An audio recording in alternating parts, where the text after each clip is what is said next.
Una noticia que nos llegaba este fin de semana, aunque ya ha dejado de ser una emergencia, una prioridad en nuestra vida, lo cierto es que hasta este fin de semana el COVID no ha dejado de ser una emergencia sanitaria internacional.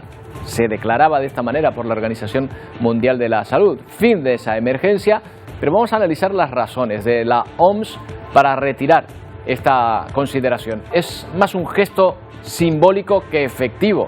Y también las cifras que deja la mayor pandemia de nuestro tiempo. Antonio Cárdenas, ¿qué tal? Buenos días. Buenos días. Bueno, ¿qué significa el fin de la emergencia sanitaria internacional? Como tú acabas de decir, es más un gesto simbólico. Tampoco quiere decir que la pandemia se haya terminado. Por supuesto, la Organización Mundial de la Salud dice que la pandemia continúa, pero sí que es verdad que dice la Organización Mundial de la Salud que tenemos que estar a lo mejor menos alerta que hasta ahora, menos vigilantes, menos en situación constante de tensión. Fíjate, la emergencia se decretó el 30 de enero de 2020 y ha llegado hasta el 5 de mayo. Esos son 3 años y 3 meses de emergencia sanitaria internacional en la que se han diagnosticado más de 765 millones de casos en todo el mundo, con una cifra de fallecidos enorme, casi 7 millones, pero es que las cifras de la Organización Mundial de la Salud no oficiales, las estimaciones que hacen, podrían situar esta cifra de fallecidos en estos 3 años en más de 15 millones, entre 15 y 20 millones, dice la Organización Mundial de la Salud, cifras estimadas. Las confirmadas son esas. ¿Y por qué tantas cifras? ¿Y por qué una pandemia que podría equipararse? ¿Por qué tú decías ahora mismo que es la mayor pandemia de nuestro tiempo? Bueno, tenemos la pandemia del SIDA, por ejemplo, que empezó en los años 80, que ya ha matado a más de 30 millones de personas. Otro virus, el VIH, o tenemos esa pandemia de la gripe española de los años 18-19 del siglo pasado, que mató también a 50 millones de personas. Esta pandemia, la gran diferencia con eso, aparte de otras consideraciones, la gran diferencia es esta: la vacunación. Aquí se desarrolló una vacuna muy rápido y fue pues una de las claves para, y también ese contagio de unas personas a otras, una de las claves para reducir esa incidencia. Más de 13.000 millones de dosis se han inoculado en todo el mundo, ¿no? Se han inyectado en todo el mundo. Bueno, somos 8.000 millones de personas, no da ni a 2 por persona en todo el mundo. Esto también ha sido un poco desigual porque hay gente que se ha puesto 4 y gente que se ha puesto 1, pero bueno, 13.000 millones de dosis en todo el mundo. Esto es histórico también para una pandemia. Nos recordamos las primeras personas, las imágenes de las primeras personas que se vacunaban hace 3 años y 3 meses, hace pues 2 años prácticamente, Antonio. Parece que ha pasado muchísimo tiempo, ¿verdad?, desde que se iniciara. Pero ¿cómo estamos hoy? ¿Cuáles son las cifras actualmente? Mira, vamos a ir con unas cifras son una síntesis de lo que ha ocurrido. En el año 2021, Roberto, el 21 de enero, se diagnosticaron o murieron 16.000 personas en un día. Hoy están muriendo 500 personas en un día, que no es poco, pero bueno, 500 personas. En el 20 de enero de 2022 se diagnosticaron en un día casi 4 millones de casos y hoy se están diagnosticando 90.000. Esas son a nivel mundial las diferencias. Pero tenemos interrogantes que todavía están ahí. Por ejemplo, COVID persistente. Esto sigue. La gente está diciendo que todavía tiene síntomas. ¿Cómo se va a combatir esto? Lo veremos en los próximos meses. Más cuestiones, más interrogantes. ¿Seguirán las mascarillas? Aquí en España todavía siguen en los centros de salud y también siguen en las farmacias, por ejemplo. Más interrogantes. ¿Habrá nuevas olas? Vimos que, yo acabo de dar un dato del año 2022, hace un poco más de un año hubo una gran ola que significa la mayor cifra de contagios en un día de toda la serie histórica, ¿no? Bueno, pues lo veremos. Depende de esas nuevas variantes si se va desarrollando el virus de una forma agresiva. Y la última de las grandes preguntas: ¿cuál será la siguiente pandemia? Yo hablaba del siglo XX, la gripe española, hablaba también del SIDA, tenemos el coronavirus. Bueno, hay enfermedades que están ahí latentes, que están amenazando.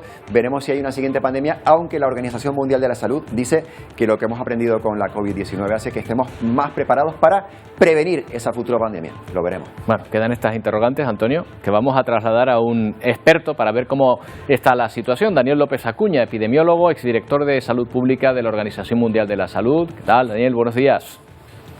¿Qué tal? Muy buenos días. Bueno, esto de que sea el fin de la alerta sanitaria parece que tiene más una consecuencia simbólica que real, ¿no? ¿O hay algunas consecuencias ya efectivas que se puedan aplicar por esta situación?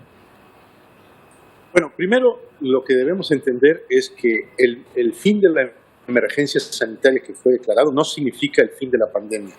La pandemia sigue activa, el virus está presente, sigue circulando, tiene el riesgo de mutar y generar variantes y tenemos que mantener la guardia en alta con la inmunización, con una cobertura adecuada de inmunización y el refuerzo periódico anual de la inmunización Y debemos entender que hay una gran parte del mundo, sobre todo en países en desarrollo, que tiene muy bajas coberturas vacunales y que esto genera una vulnerabilidad que es importante.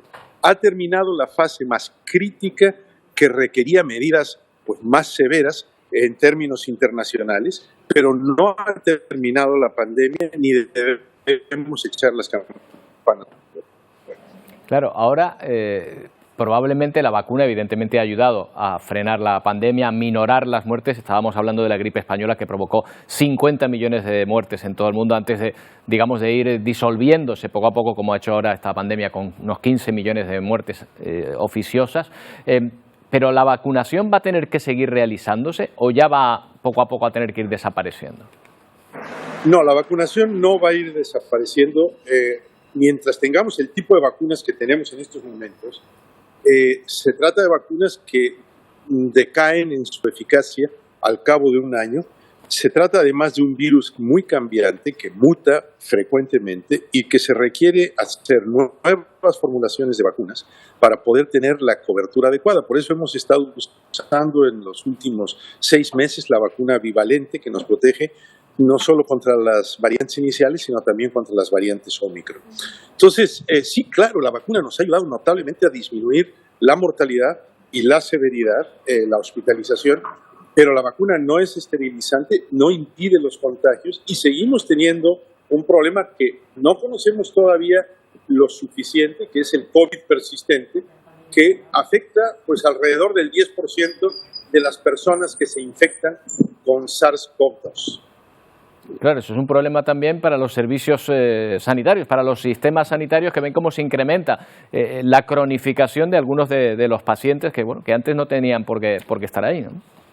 Absolutamente. Yo creo que tenemos que entender que los sistemas sanitarios van a tener que atender a un volumen grande de personas que van a estar con un padecimiento crónico que es el COVID persistente. España ha tenido 14 millones de casos registrados, de contagios registrados, y se estima que alrededor de 1 millón de personas en España, y que tiene que ser atendido por el sistema sanitario, padecen COVID persistente. Entonces esto se mantiene ahí y los servicios sanitarios van a tener que seguir dando la respuesta de salud pública para hacer la vigilancia epidemiológica del caso, la secuenciación genómica, para estar pendiente de las nuevas variantes y para mantener la capacidad de vacunar a toda la población en ciclos que hasta el momento, tenemos que decir, tendrán que ser anuales para tener la protección adecuada. Sí parece, Daniel, que evidentemente esta situación ha servido para sensibilizarnos. Ahí estamos muy atentos a lo que está pasando, por ejemplo, con la gripe aviar en buena parte del mundo y la posibilidad de que pase de animales a humanos. Pero esta posibilidad, al fin y al cabo, sea la gripe aviar o sea otro, ¿será? ¿Los científicos tienen claro que habrá otra pandemia tarde o temprano? Tenemos que estar prevenidos para la posibilidad de una nueva pandemia, porque tenemos riesgos de saltos de especies animales a especies humanas, porque tenemos el riesgo de la gripe aviar si hay un salto de las aves a mamíferos y de mamíferos a humanos y hay transmisión entre humanos. Yo creo que si hay algo que debemos subrayar es que no hay adecuada preparación pandémica en el mundo, en todos los países del mundo. Hay que invertir más en preparación de pandemias, en planes de contingencia, en reservas estratégicas, y tenemos que mantener la capacidad de los sistemas de salud pública, vigilancia epidemiológica, rastreo, secuenciación genómica de los virus que van surgiendo para poder tener la adecuada capacidad de mitigar una posible nueva pandemia o el surgimiento de un nuevo agente infeccioso. ¿Estamos preparados, Daniel? Sería no la estamos siguiente cuestión. suficientemente Desde el punto de vista de preparados. los sistemas sanitarios. No estamos preparados desde el punto de vista de los sistemas sanitarios, desde el punto de vista de salud pública. Hoy han emitido un boletín las copresidentas del grupo de evaluación independiente de la gestión de la pandemia de COVID, Helen Clark, la ex primer ministro de Nueva Zelanda, y Ellen Sirleaf Johnson, la ex presidenta de Liberia, en donde piden a todas las autoridades políticas y sanitarias que no se olviden de la necesidad de tener capacidad de preparativos pandémicos y que no se olviden de la necesidad de invertir en la las acciones de salud pública necesarias y las reservas estratégicas necesarias para que no nos golpee con la misma severidad una posible nueva pandemia. Y que cuando llegue por lo menos estemos mejor preparados que para la anterior. Gracias, Daniel. Encantado. Encantado de tenerte, como siempre.